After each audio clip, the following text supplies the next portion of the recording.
This is your daily real estate syndication show. I'm your host, Whitney Sewell. Today, we've packed a number of shows together to give you some highlights.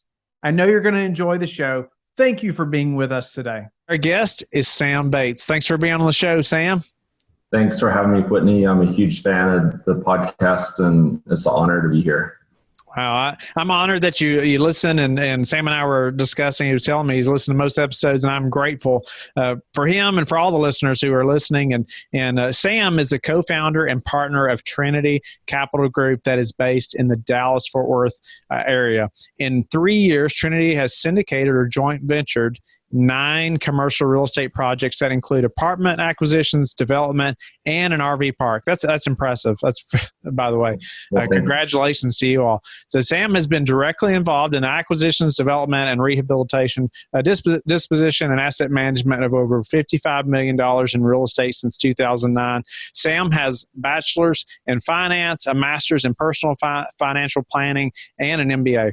He is an avid reader, sports fan, and Christian that strives to create value for his investors, tenants, and the cities he conducts business in. Sam, thanks again for being on the show. Tell the listeners a little more about who you are, what your focus is right now, what you're involved with, and we'll dive in.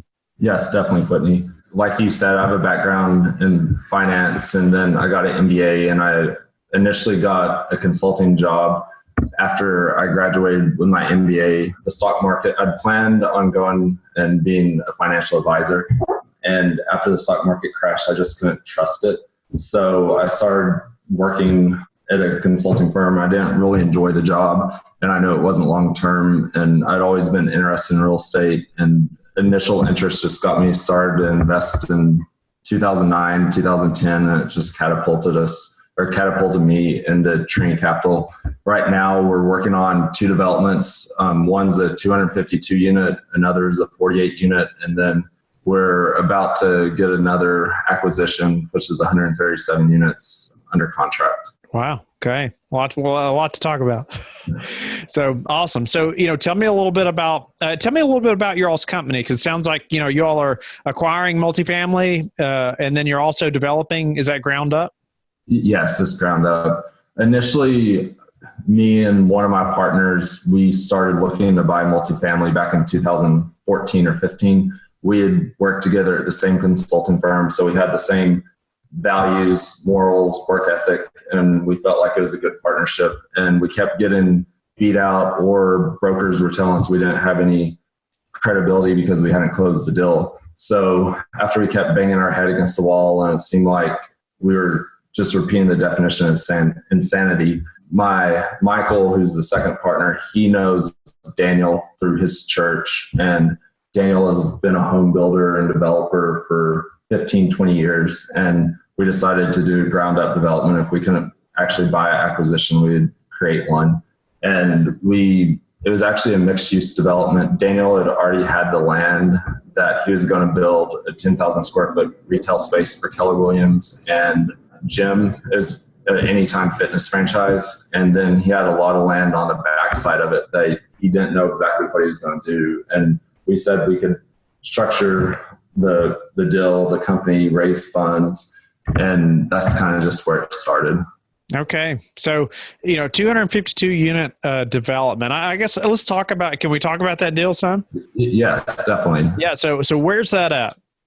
That's in Weatherford, Texas, which is about 20 minutes west of Fort Worth. Okay. And so, I guess give us some details about that property, maybe the types of unit, the area, whatever else you can, and we'll go from there. Okay.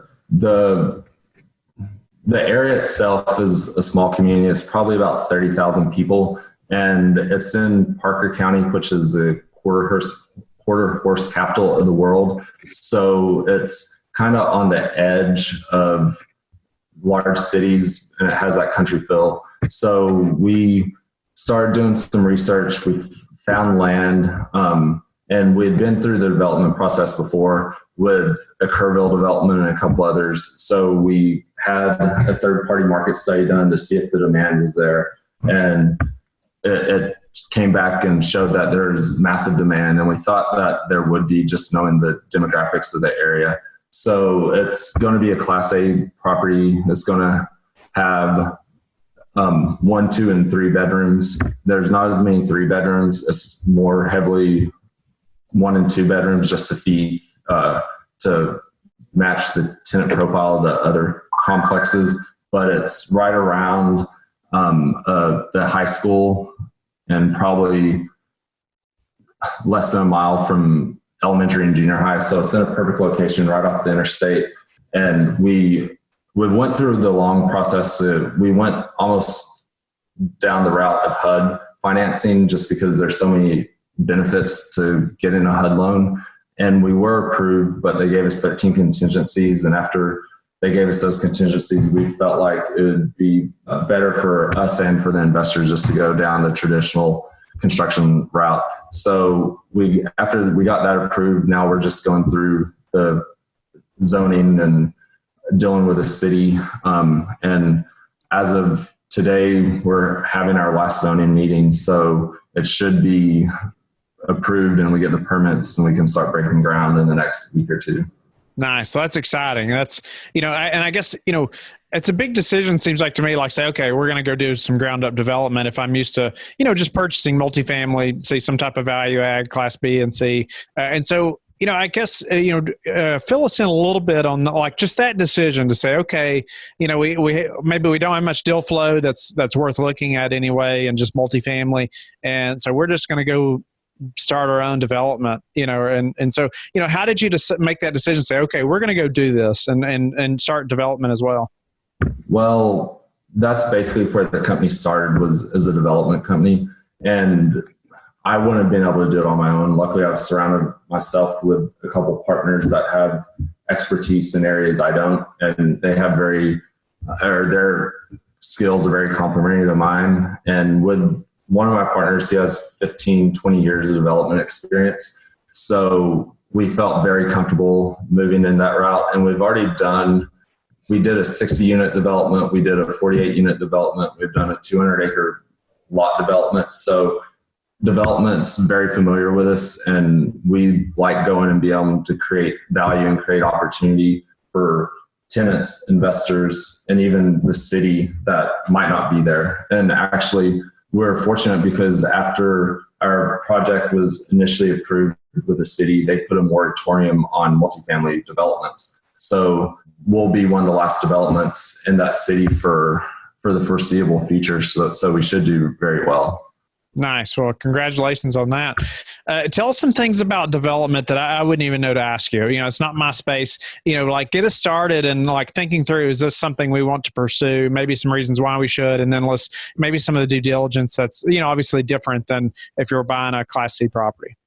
I think some of the reasons why is it's just taking an idea, and if you have an idea or if you know where land is and seeing it from the starting point to the end, it can be very rewarding. Like I mentioned, we like to add value to all the people that we're associated with and our stakeholders, but it's also beneficial, and we're being able to develop Class A properties for 80, 90, 100,000, depending on the land cost and our finish out.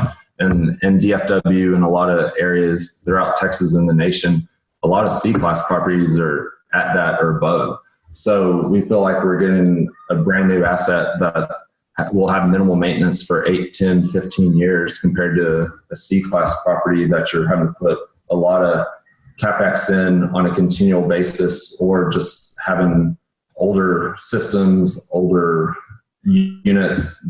It's not as energy efficient either as new developments. But there's a lot of things to consider when developing. The biggest thing is time, and again, through the zoning process, every development we've done, we've had just lots of issues with zoning, just the city. If you've ever worked with city government, you know that it takes a while to do a lot of things with the city. So the timeline always is longer than what we expect. Another thing that's happened in the past is trying to get easements to different property and landowners. And that can be stressful because they can either approve it or not approve it. And if you can't get water through their land, then the development's kind of out of luck. So you're done. Yeah, exactly. And that's if it's out of the county. In the city, it's a lot more controlled. Tell us about how a deal like this would be structured. I assume it's going to be very different than, your normal multifamily Class C purchase. Yes. We structure it with a 60-40 split, and we don't do a pref just because you don't see receiving cash flow for possibly 2 years or even a little bit longer, depending on how long the development takes. And then the lease up is usually 6, 9, 12 months, depending on how big the development is. So it's hard to put a pref on it. And then we always invest a significant portion of the capital up front. And we feel like we're taking on a larger risk than a lot of the investors. So that's why the split 60-40. And then Daniel, who's one of my partners, he actually has his own custom home business. So he structures it where he gives us a fixed price for the contract. And if he is over or under, he benefits or has to eat that cost. So the investors, they're never in jeopardy of having to bring more money. It would always fall back on Daniel and his company. So that might be a little bit different than how a lot of developers have structured it, but we've just felt safe that way to pitch it to investors since we started raising capital. And what's the hold time on like a development like this? Since they are brand new, we like to have longer hold times. We project 8 to 10 years. Obviously, that's going to change a lot with market dynamics. And if we get an offer, like we received an offer on the commercial development we did, and probably month 8 or 9, that exceeded the returns we projected in year 5. So we held it. Well, we went through due diligence and kept it and held it for 1 year and 1 day. So we got the long-term capital gains and sold it, and the investors were ecstatic. We returned a 41% IRR. So it definitely changes, but we'd like to hold long-term.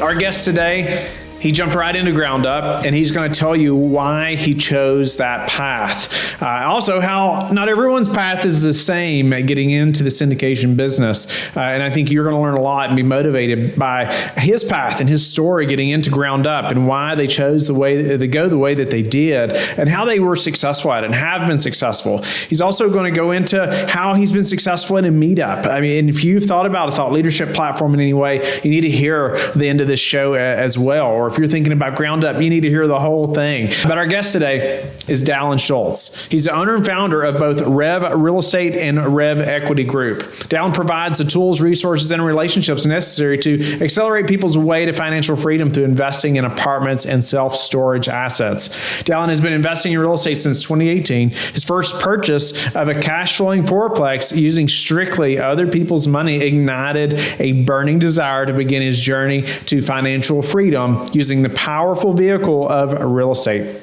He also hosts one of the largest monthly gatherings focused on exclusively multifamily investing in the state of Arizona. So he's going to get into that, but he's also going to get into many details about ground up development that whether you are active or passive, you're going to want to know. Dallon, welcome to the show. You are an expert in an asset class that seems to be becoming more popular lately anyway, or seems like I'm hearing more about it. And maybe not the asset class specifically, but ground up, to be specific, in ground up development. And so looking forward to hearing just your story and getting into ground up and what that looks like for you, challenges you all have faced. I know there's many listeners and investors who are trying to do the same thing and want to learn from you as well. So welcome to the show. Tell us a little bit about who you are and let's dive into ground up development. Absolutely. Well, Whitney, thanks for having me on the show. And I didn't share this with you before we jumped on, but when I started my journey about 4 years ago, your show was actually one of the first syndication and real estate shows I started listening to. So really appreciate what you're doing here. And I'm excited to be a part of it now. And I hope through what I can share a little bit today, people can get a chance to get to know me and that I can bring some value in that space. A little background on me, just quick high level, because I know there's more interesting things to talk about, like the real estate. I actually have a background in nursing. I have a bachelor's in nursing, and I started getting into real estate about 4 years ago. And through some stuff that I went through and the transitional process, it took time to transition out. But I've been full-time real estate about 2.5 years now. And what it ultimately came down to is that I wanted to take control of my life and my future. And when you're working for someone else, you can't. You don't. There's so many things out of your control. And even in real estate, we all know that there's plenty of stuff out of our control, but there's a lot more that we can control. And ultimately, I just wanted extreme ownership for my future. If things weren't going as planned, I got no one else to blame but myself. And it's proven to have been working out well for us so far. So I appreciate you sharing that, because even coming from, a career path, like nursing or something that, you didn't just decide one day to go become a nurse and all of a sudden you got hired to be a nurse, right? I mean, it took a lot of work, right, to make that happen, and dedication to get in that position. And so, I love hearing stories of people who it's like, this was a big decision, right? It was a big decision to leave that, to go full time. And even, you elaborating on why, and, you want to control over your life and future, and extreme ownership. I love that as well, because I feel like I thrive the best in that type of scenario. I want it to depend on me, because then I'm like, okay, I can do this, right? I'm not waiting on someone else. I can go figure it out, right? I'll find somebody if I don't know how, right? So I love that thought process of just taking extreme ownership. And so just appreciate you elaborating on that. And so why ground up though? And maybe you can speak to getting into real estate. Was that the first thing you did? And talk about that transition a little bit. Yeah, no, not absolutely not the first thing we did. And I don't think most people consider ground up to be the entry point in. So my first real estate investment was a fourplex. After reading Rich Dad, Poor Dad, as I started my journey, like most people, that lit the real estate bug. And 2 weeks later, after reading that book, we bought our first fourplex without any of our own money. And then a couple months later, we bought a second one. And I started recognizing this was it. That's what I was looking for. The future I wanted to create was within real estate. And then I attended a syndication conference out in Texas. Never heard of the word. I always thought it was one really rich guy that bought these large apartment complexes, which is probably the case in some cases, but came to realize that majority of these purchases are done through partnerships, done through people like you and I, Whitney, that combine our resources and our networks. And we together take something down much larger than we could on our own. And that excited me.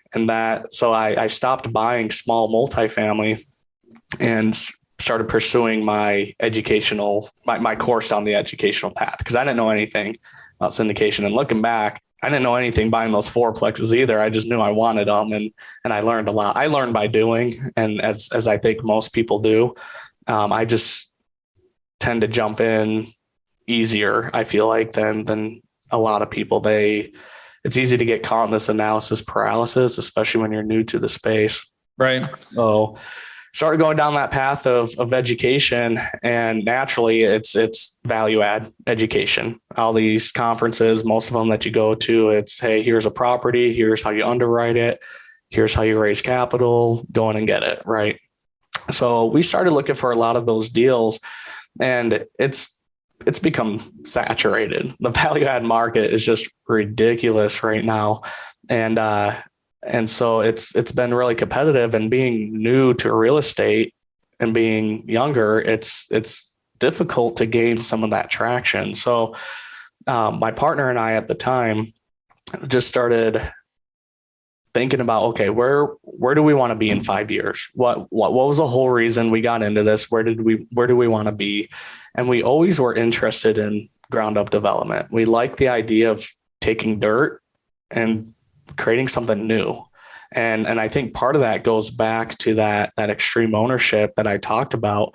Like for me, I know I would take more satisfaction in taking dirt than creating this project or this product. And I understand there's a lot more work and a lot more steps involved. And I think that's why a lot of people shy away from it. But anyways, when we had this conversation, we're like, okay, where do we want to be 5 years from now? And we just envisioned ourselves doing ground up development. And this was after we felt like we were swimming upstream. We couldn't gain the traction that we were looking for in the value add space. And I see everyone in my network, they're buying a property here, buying a property there. And you start getting this negative self-talk and this negative feeling. And it really messes with your mindset a little bit, especially when you want it so bad. So we had the conversation. We said, hey, look, 5 years from now, if we want to get in ground up development, the idea was to do some value add syndication, gain some experience, and then transition over.